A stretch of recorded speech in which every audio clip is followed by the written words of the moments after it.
नमस्कार, जय जोहार। क्या आप भी गवर्नमेंट एग्जाम्स की तैयारी करना चाहते हैं? क्या आप भी मेमोरी टेक्निक्स और ट्रिक्स के जरिए बहुत ही कम समय में स्मार्ट स्टडी करना चाहते हैं? क्या आप चाहते हैं कि सीजी व्यापम टॉपर आपको पढ़ाए? तो डाउनलोड करिए योगेंद्र साहू क्लासेस ऐप। यहाँ 10 से अधिक गवर्नमेंट एग्जाम्स क्रैक करने वाले और सीजी व्यापम टॉप करने वाले योगेंद्र सर सीजीपीएससी और सीजी व्यापम के अंतर्गत होने वाले सभी एग्जाम्स की तैयारी कराएं। तो डाउनलोड करिए Yogendra Sahu classes app to be the best, learn from the best.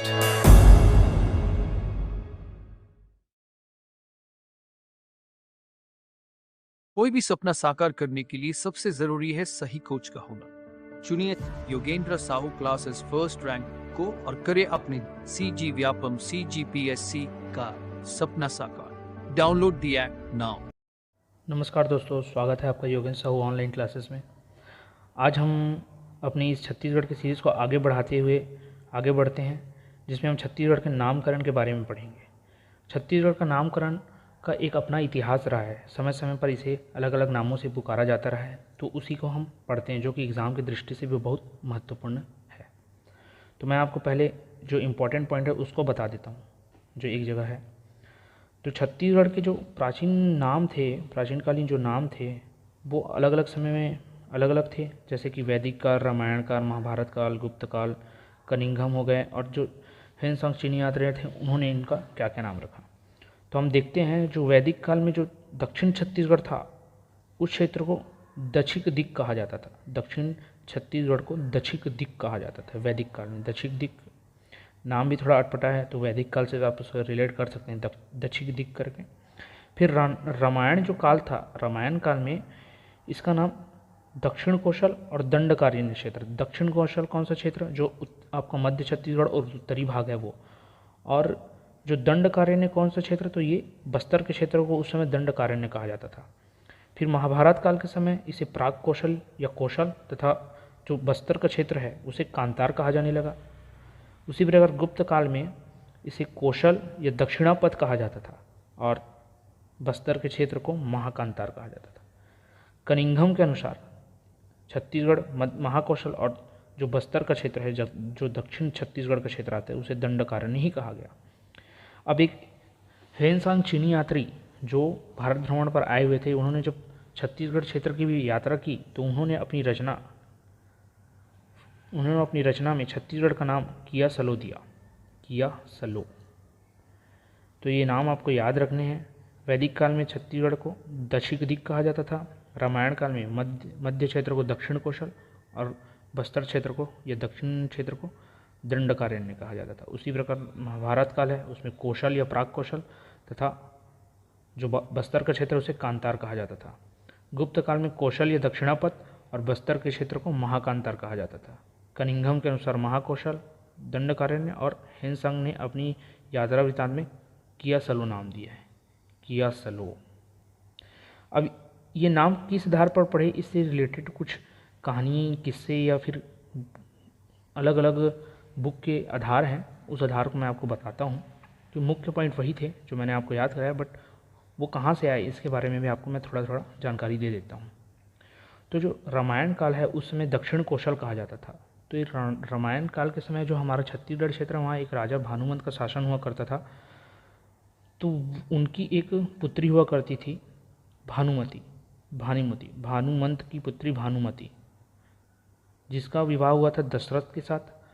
और इनका विवाह होने के पश्चात भानुमति का नाम कौशल क्षेत्र से होने के कारण कौशल्या पड़ा।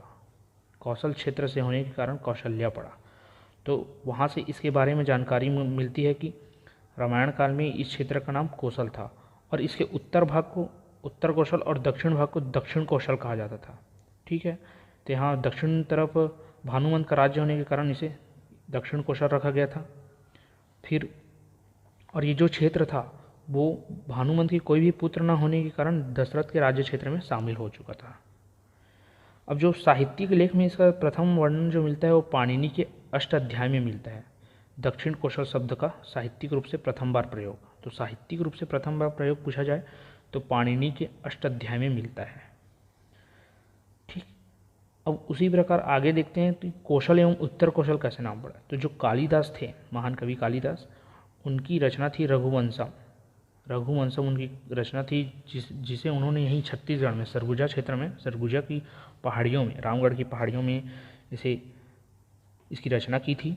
तो उन्होंने रघुवंशम में अपनी रचना में कौशल एवं उत्तर कौशल नाम का उल्लेख किया है। इस रचना में कौशल्या को कौशल देश की राजकुमारी बताया, जैसे कि रामायण काल में बताया गया है, उसी प्रकार इन्होंने भी अपनी रचना में कौशल्या को कौशल देश की राजकुमारी बताया है। महाकौशल किसके अनुसार? तो प्रोफेसर कृष्णदत्त बाजपेयी के अनुसार प्रारंभ में दक्षिण कौशल विदर्भ क्षेत्र के अंतर्गत आता था, बाद में एक बड़े राज्य के रूप में महाकौशल के नाम से स्थापित हुआ। तो इन्होंने कृष्णदत्त बाजपेयी ने महाकौशल का उल्लेख किया है। फिर आगे जब बढ़ते हैं तो जो आज का छत्तीसगढ़ है उसे पहले चेदीसगढ़ कहा जाता था। इस चेदीसगढ़ का अपभ्रंश होते होते छत्तीसगढ़ कहलाने लगा। तो ये प्रोफेसर हीरालाल के अनुसार है। ये कहते हैं कि जो महाजनपद काल में छत्तीसगढ़ जो था वो चेदी महाजनपद के अंतर्गत आता था, और समय के कालानुक्रम के अनुसार ये जो चेदीसगढ़ है ये अपभ्रंश होकर छत्तीसगढ़ बना। ये प्रोफेसर हीरालाल के अनुसार है। फिर छत्तीसगढ़ से छत्तीसगढ़ बना, ये किसके अनुसार? तो वेगलर के अनुसार वेगलर कहते हैं कि जो जरासंध के काल में इस क्षेत्र में 36 परिवार पलायन कर बस गए, जहाँ 36 घर थे, इसी के अपभ्रंश से इस क्षेत्र का नाम छत्तीसगढ़ पड़ा। ये वेगलर के अनुसार है। अब छत्तीसगढ़, गढ़ का मतलब किला, तो 36 किला से छत्तीसगढ़ से छत्तीसगढ़ का नाम का उत्पत्ति हुआ है। ये कहता है चिम्स के अनुसार। तो कलचुरी शासक कल्याण साय जो थे उन्होंने जमाबंदी प्रथा के तहत 36 गढ़ या 36 किले बनवाए थे। तो जो छत्तीसगढ़ थे वो शिवनाथ नदी के उत्तर और दक्षिण में 18 गढ़ों में विभाजित थे। इन्हीं 36 गढ़ों के आधार पर इस क्षेत्र का नाम छत्तीसगढ़ पड़ा है।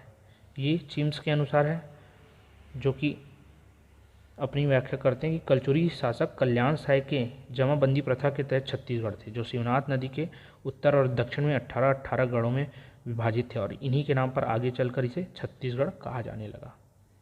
फिर कौशल प्रदेश का उल्लेख और कहाँ कहाँ आता है? तो कौशल प्रदेश का उल्लेख हमने देखा था शुरू में कि रामायण काल में है, पाणिनि के अष्टाध्यायी में है, और देखे थे हमने कालिदास की रचना रघुवंशम में है।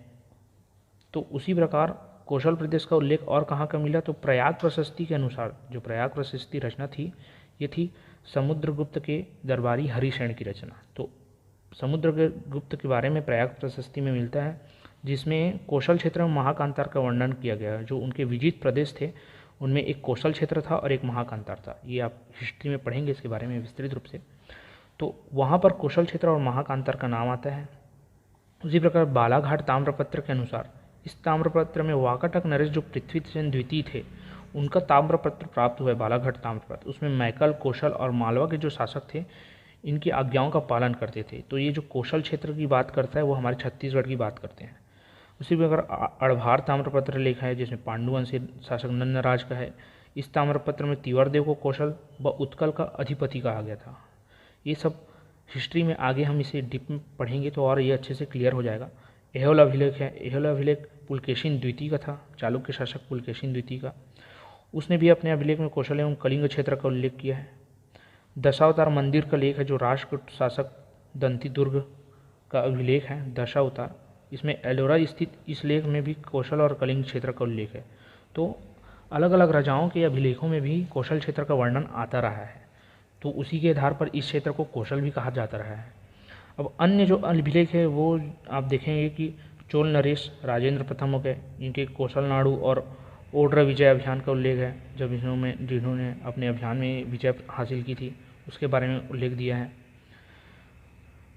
तो इन सभी शासकों के ताम्रपत्र के आधार पर महान ज्ञाताओं, रचनाकारों, कवियों, उनकी जो रचना है उनके आधार पर छत्तीसगढ़ का नाम हमने देखा। अब ये जो कौशल प्रदेश की स्थिति एवं विस्तार थी वो कहाँ पर थी? तो जो चीनी यात्री ह्वेनसांग आए थे, जिसके बारे में मैंने आपको शुरू में बताया कि उसने छत्तीसगढ़ को किया सलोक कहा, तो इसने बताया कि ये कलिंग के उत्तर पश्चिम दिशा में स्थित है। कलिंग कौन? जो आज का उड़ीसा है उस क्षेत्र को कलिंग कहा जाता है। तो कलिंग के उत्तर और पश्चिम दिशा में है। उत्तर और पश्चिम दिशा में, जिसके मध्य में रायपुर, बिलासपुर, दुर्ग, रायगढ़ व संबलपुर जिले शामिल थे। रायपुर, बिलासपुर, दुर्ग, रायगढ़ व संबलपुर जिले शामिल थे, ये कहा उन्होंने। जो कनिंघम थे उन्होंने बताया कि जो इसकी उत्तरी सीमा है उज्जैन तक, दक्षिणी सीमा है आंध्र प्रदेश तक, पूर्वी सीमा ओडिशा तक और पश्चिमी सीमा महाराष्ट्र तक लगती है। ये इन्होंने अपने रचनाओं में इनका स्थिति विन्यास बताया है। फिर प्रोफेसर हीरालाल के अनुसार जो थे पश्चिमी सीमा में बरार जिला स्थित था, पूर्वी में संबलपुर था और इस क्षेत्र की जो प्राचीन राजधानी होती थी वो भांडक थी, इन्होंने अपनी रचना में बताया। फिर लोचन प्रसाद पांडे के अनुसार उत्तर में गंगा तक, दक्षिण में गोदावरी तक, पूर्व में समुद्रवर्ती पाली, बालसोर जो कि उड़ीसा का क्षेत्र है वहाँ, बालसोर जो है उड़ीसा का क्षेत्र है वहाँ, और पश्चिम में उज्जैन तक फैला हुआ है। इन्होंने छत्तीसगढ़ का अपने अपने आधार पर स्थिति का वर्णन किया है। हेमलाल यदु जो थे उन्होंने बताया कि उत्तरी सीमा अमरकंटक तक और पश्चिमी सीमा सुक्तमत श्रेणी के समीप तक थी। तो इन आधार पर छत्तीसगढ़ के अलग अलग स्थिति और उनके नामों का वर्णन किया गया है। अब जो छत्तीसगढ़ शब्द है वो सर्वप्रथम कहाँ प्रयोग हुआ, तो दलपत राव या दलराम राव ये जो थे इन्होंने अपनी साहित्य रचना में सर्वप्रथम छत्तीसगढ़ शब्द का प्रयोग किया था। सर्वप्रथम कब, तो 1469 में। 1469 में सर्वप्रथम छत्तीसगढ़ शब्द का प्रयोग किया था। इनकी रचना है कि रचना की कुछ लाइन है, लक्ष्मी निधि राय सुनो चित्ते, गढ़ छत्तीसगढ़ में न गढ़ैया रही, इसके आधार पर कहा जाता है। फिर दरबारी कवि जो थे, जो खैरागढ़ रियासत, अब ये किसके दरबारी कवि थे, जो दलपत राव थे वो तो खैरागढ़ रियासत के लक्ष्मी निधि कर्ण राय के दरबारी एवं चारण कवि थे। अब देखते हैं कि यहाँ लिखा हुआ है, राजकवि दलपत राव ने सन 1487 में एक प्रशस्ति में छत्तीसगढ़ शब्द का प्रयोग किया था। यहाँ पर दो डेट आपको, दो ईयर देखने को, 1487 और 1494। तो आप 1494 को याद रखिएगा क्योंकि इसे पीएससी ने भी अपना आंसर लिया हुआ है।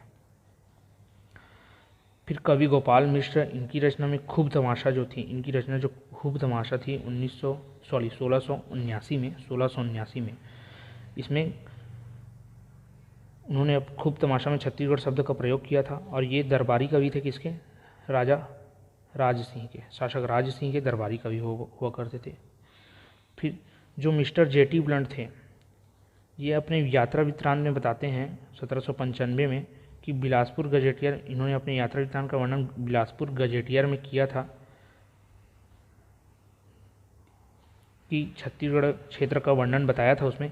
इस प्रकार ये जो शासकीय रूप से छत्तीसगढ़ शब्द का सर्वप्रथम प्रयोग ब्रिटिश अधिकारी द्वारा कहीं गया। तो किसी भी तरह से शासकीय रूप से छत्तीसगढ़ शब्द का प्रयोग सर्वप्रथम कहाँ किया गया, तो जेटी ब्लंट की यात्रा वृत्तांत में किया गया। कब किया गया, तो 1795 में किया गया और ये सर्वप्रथम प्रयोग था किसी भी ब्रिटिश अधिकारी द्वारा या किसी भी शासकीय रूप में। तो ये आप विशेषकर ध्यान रखिएगा।